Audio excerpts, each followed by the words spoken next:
வணக்கம், welcome to malls kitchen.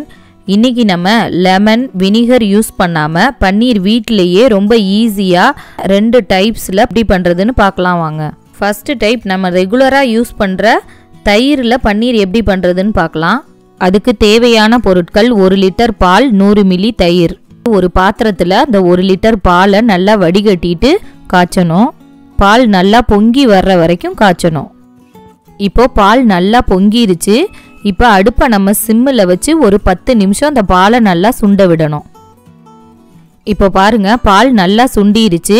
இப்போ நம்ம எடுத்து வச்சிருக்க அந்த 100 மில்லி தயிரை இதில் சேர்த்து நல்லா மிக்ஸ் பண்ணி விடணும். 1 நிமிஷம் இப்படியே மிக்ஸ் பண்ணிட்டு இருந்தோம்னா நமக்கு பன்னீர் ரெடி ஆயிடும். இப்போ பாருங்க, தண்ணி மாதிரி இருக்கு பாருங்க. பன்னீர் தனியாக, இந்த மாதிரி தண்ணி தனியாக வந்தோன்னே நம்ம ஸ்டவ்வை ஆஃப் பண்ணிடலாம். அடுத்து நம்ம பன்னீரை வடிகட்டணும். ஒரு வடிதட்டில் ஒரு காட்டன் கிளாத் போட்டுட்டு இந்த பன்னீரை இதில் ஊற்றி நல்லா வடிகட்டி எடுக்கணும். இந்த பன்னீரில் கொஞ்சம் தண்ணி ஊற்றி நம்ம நல்லா வடிகட்டி எடுக்கணும். எதுக்கு இந்த மாதிரி தண்ணி ஊற்றி வடிகட்டுறோன்னா, நம்ம தயிர் மிக்ஸ் பண்ணியிருக்கிறதுனால அந்த தயிரோட புளிப்பு டேஸ்ட் இந்த பன்னீரில் இருக்கும். அதுக்காக நம்ம இந்த மாதிரி தண்ணி ஊற்றி வடிகட்டணும்னா அந்த பன்னீரில் புளிப்பு டேஸ்ட் எதுவும் நமக்கு இருக்காது. இந்த பன்னீரை நம்ம ஒரு மூட்டை மாதிரி கட்டி அதில் இருக்க தண்ணியெல்லாம் நல்லா புழிஞ்சு எடுத்துடணும். அடுத்து ஒரு தட்டில் நம்ம புழிஞ்சு வச்சிருக்க அந்த பன்னீர் மூட்டையை வச்சு கையில் நல்லா அழுத்தி விடணும். பன்னீரில் கொஞ்சம் கூட தண்ணி இருக்கக்கூடாது. அதுக்காக நம்ம பால் காய்ச்சின அந்த பாத்திரத்திலேயே ஃபுல்லாக தண்ணி பிடிச்சி இந்த பன்னீர் மேலே வெயிட் வச்சு நல்லா அழுத்தி 15 நிமிஷம் அப்படியே விட்டுறணும். இந்த மாதிரி வெயிட் வைக்கிறதுனால பன்னீர் நமக்கு நல்ல ரவுண்ட் ஷேப்பில் கிடைக்கும். 15 நிமிஷம் கழிச்சு இப்போ ஓப்பன் பண்ணி பார்த்தோன்னா ரொம்ப சாஃப்டான தயிரில் பண்ண பன்னீர் தயாராகிடுச்சு. இந்த பன்னீரை நம்ம ஃப்ரிட்ஜில் 1 வாரம் ஸ்டோர் பண்ணியும் யூஸ் பண்ணிக்கலாம். 1 லிட்டர் பாலில் நமக்கு தாராளமாக 150 கிராம் பன்னீர் கிடைக்கும். இந்த மாதிரி மேலும் பல வீடியோக்கள் பாருங்க. இந்த சேனலை சப்ஸ்கிரைப் பண்ணிக்கோங்க. மறக்காம பெல் பட்டனை அழுத்துங்க. அடுத்து நம்ம நார்த்தம்பழ ஜூஸை வச்சு பன்னீர் எப்படி பண்ணுறதுன்னு பார்க்கலாம். அதுக்கு தேவையான பொருட்கள்: 1 லிட்டர் பால், நார்த்தம்பழம்.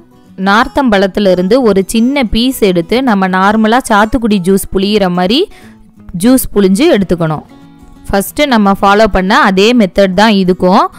அங்கே தயிர் ஆட் பண்ணோம், அதுக்கு பதிலாக இங்கே நார்த்தம்பழ ஜூஸ் 1 ஸ்பூன் ஆட் பண்ணி நல்லா மிக்ஸ் பண்ணி விடணும்.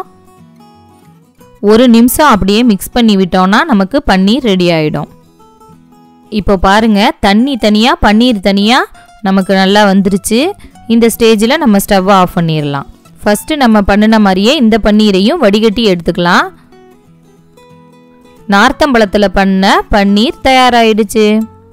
லெமன் யூஸ் பண்ணி பன்னீர் எப்படி பண்ணுறதுங்கிற வீடியோ நான் ஆல்ரெடி அப்லோட் பண்ணியிருக்கேன். லெமன் இல்லைன்னா நார்த்தம்பழம், சீசன் டைமில் எது நமக்கு சீப்பாக கிடைக்குதோ அதை யூஸ் பண்ணியும் இந்த மாதிரி பன்னீர் செஞ்சுக்கலாம். இந்த 2மே இல்லைனாலும் பரவாயில்ல, நம்ம ரெகுலராக யூஸ் பண்ணுற தயிரை வச்சும் இந்த மாதிரி பன்னீர் செஞ்சுக்கலாம். இப்போது பார்த்தீங்கன்னா பன்னீர் டிஷ்ஷஸை நம்ம குட்டீஸ்லேருந்து பெரியவங்க வரைக்கும் எல்லாரும் விரும்பி சாப்பிட ஆரம்பிச்சிட்டாங்க. நம்ம கடையில் வாங்குகிற பன்னீரில் அதிகமாக படிகாரங்கள் தான் யூஸ் பண்ணுறாங்க. கூடவே ப்ரிசர்வேட்டிவும் ஆட் பண்ணுறாங்க. அதனால அது நம்ம உடம்புக்கு ரொம்ப கெடுதல். இனிமே நம்ம எல்லாரும் இந்த மாதிரி ஆரோக்கியமான முறையில் வீட்டிலேயே ரொம்ப ஈஸியாக பன்னீர் செஞ்சிடலாம். கண்டிப்பாக நீங்களும் இந்த பன்னீரை ட்ரை பண்ணி பாருங்கள். இந்த வீடியோ பிடிச்சிருந்தா லைக் பண்ணுங்கள், மறக்காமல் ஷேர் பண்ணுங்கள்.